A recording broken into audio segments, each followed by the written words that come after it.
L'exposition regroupe 54 œuvres de 48 artistes français et internationaux et elle révèle des œuvres relevant de la sculpture, de la vidéo, de l'installation et de la performance.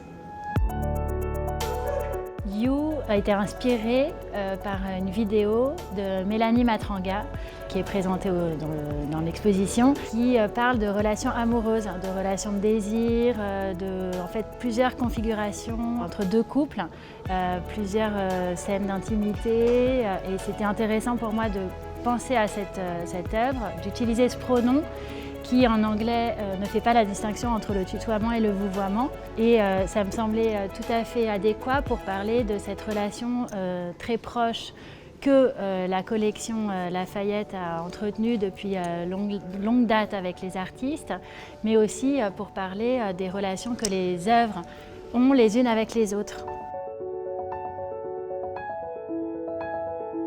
C'est vraiment une exposition sur l'échange, la proximité, l'interrelation et la manière dont finalement les œuvres se transforment au contact des autres et comment elles nous transforment au contact de ces œuvres.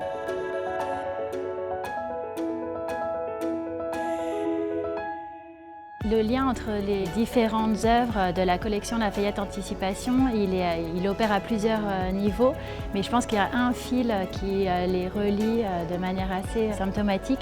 C'est cette attention que les artistes et les œuvres portent sur des questionnements de notre monde contemporain, des mutations que l'on vit tous aujourd'hui.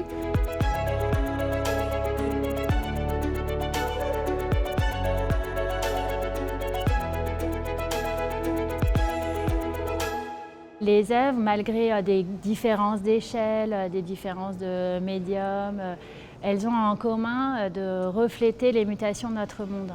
Et il y a certaines œuvres qui refusent même la fixité, qui changent de forme, de couleur. Je pense à Olga Balema, par exemple, qui est constituée d'une poche remplie d'eau, mais au contact du métal, finalement, l'œuvre est totalement destinée à se transformer dans le temps. Puis il y a aussi cette magnifique pièce de Guillaume Leblond, qui est une œuvre presque immatérielle, puisqu'elle est constituée de fumée et elle surprend le visiteur au cours de sa visite.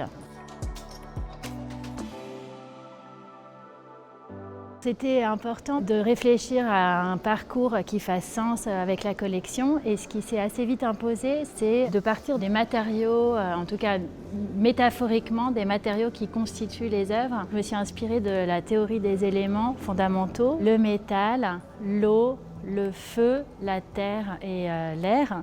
Et en fait, c'était une manière aussi de croiser deux théories, la pensée occidentale et la pensée chinoise, et parler de cette question aussi de la production. Puisque la Lafayette Anticipation, aujourd'hui, c'est aussi un outil offert aux artistes pour produire des œuvres. Et dans l'exposition, il y a énormément d'œuvres qui ont été coproduites ou complètement produites par les ateliers de production de la Fondation.